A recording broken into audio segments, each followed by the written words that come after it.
I never stay in one country for a long time. It gets boring.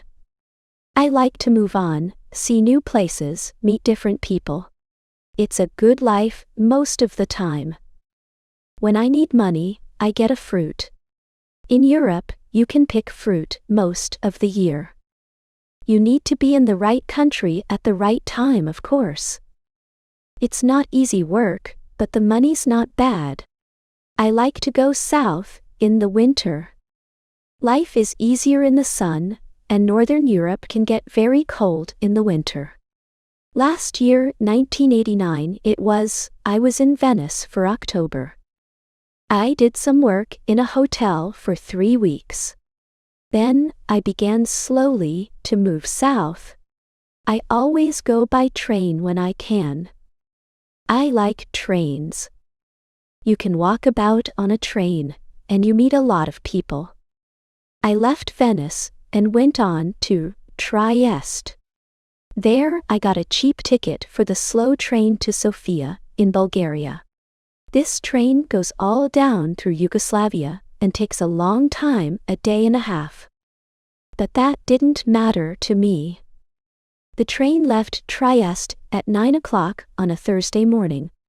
There weren't many people on it at first, but at Zagreb more people got on.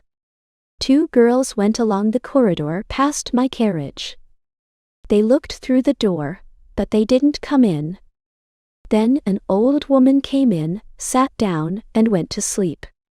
The 2 girls came back along the corridor and looked into the carriage again. The train left Zagreb, and I looked out of the window for about 10 minutes. Then, I went to sleep, too. When I opened my eyes again, the 2 girls were in the carriage. They looked friendly, so I said, "Hello." "Hi," they said. "You're American," I said. "Or Canadian, right?" "American," the taller girl said. She smiled. "And you're 23, your name's Tom Walsh, you've got blue eyes, and your mom lives in Burnham-on-Sea, UK, right?"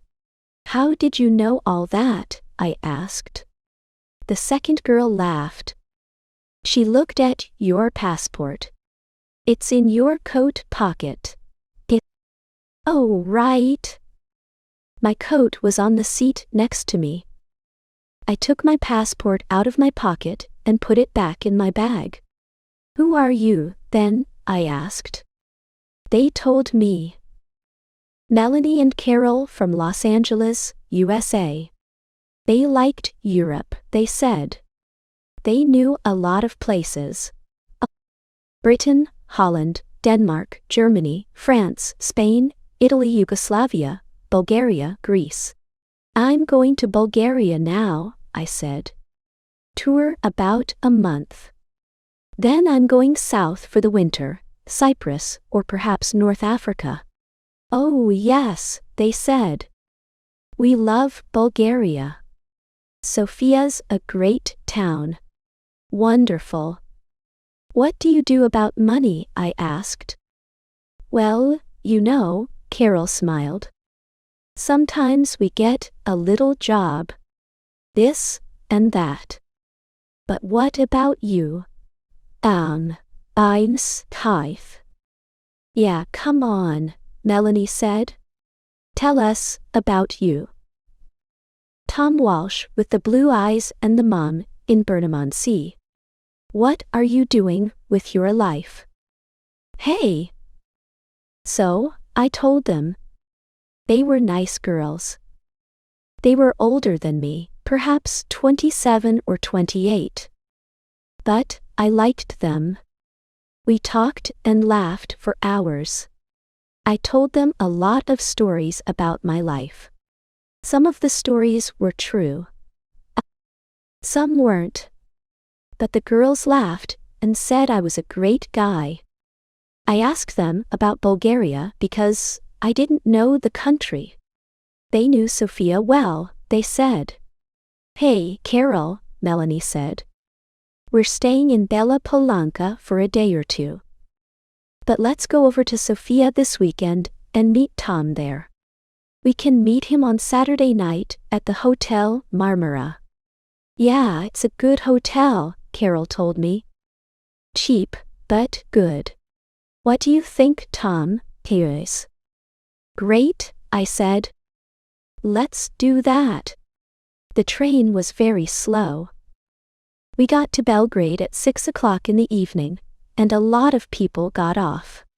There were only me and the girls in the carriage then. The guard came and looked at our tickets, and went away again. Carol looked at Melanie. Hey Mel, she said. Why don't you and Tom go along to the restaurant? I'm not hungry, and I want to sleep for an hour. Food's very expensive on the train, I said. I haven't got much money just now. I'm going to get a job in Sofia. Oh, Tom, Melanie said. Why didn't you tell us? Look, you're a nice guy, right? We're okay for money this week. We can buy you a meal. Of course we can, Carol said. And look, in Sofia, we can take you to the best restaurant in town. It's a great place.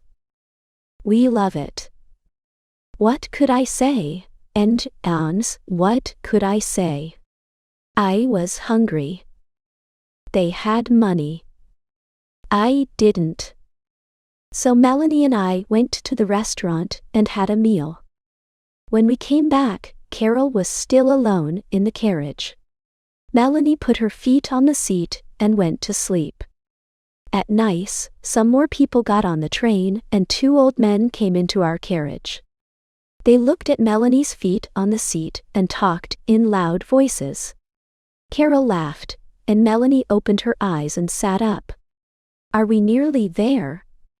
She asked Carol, and looked out of the window.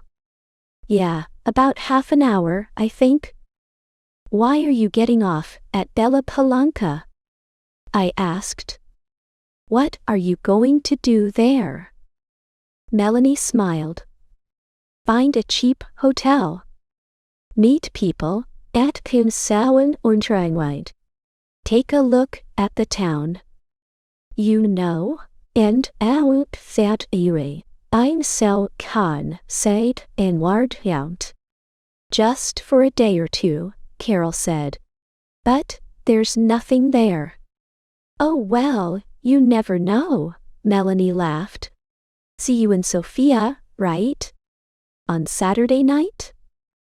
The Hotel Marmara, okay? 8 o'clock, Carol said. Don't forget, now. Okay, great, I said. See you there. The train came into Bella Palanca and stopped. The 2 girls got off and stood on the platform.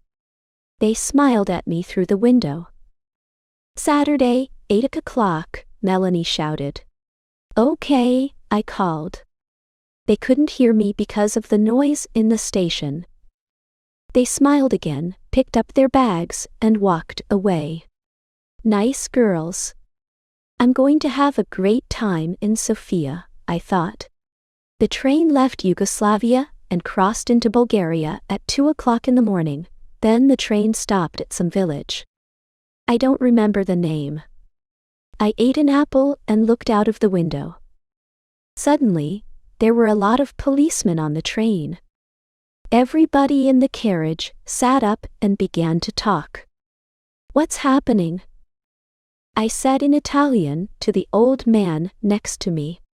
I don't know, he said in bad Italian. Perhaps they're looking for somebody. Look. The police are taking some people off the train.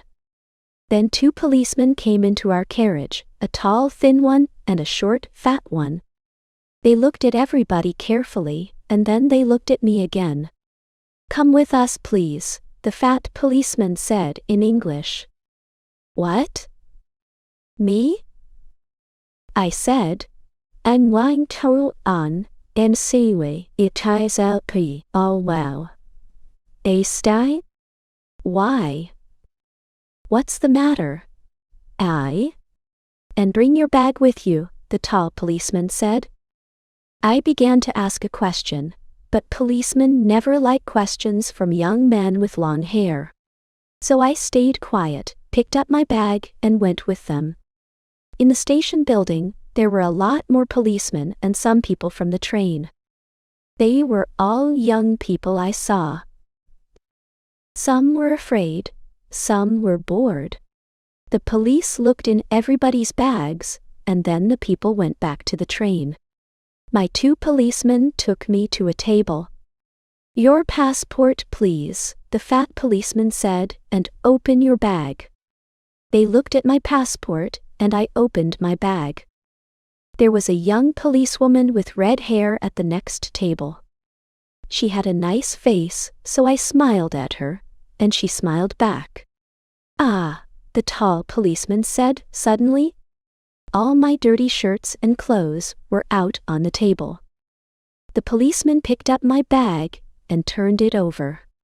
Onto the table, out of my bag fell packet after packet of us American dollars. Nice, new dollars. $50 notes in big packets. A lot of money. My mouth opened and stayed open. I couldn't find my voice. I was suddenly a very interesting person, and a lot of police ran up to our table and stood behind me. 50,000, 100,000, 150,000.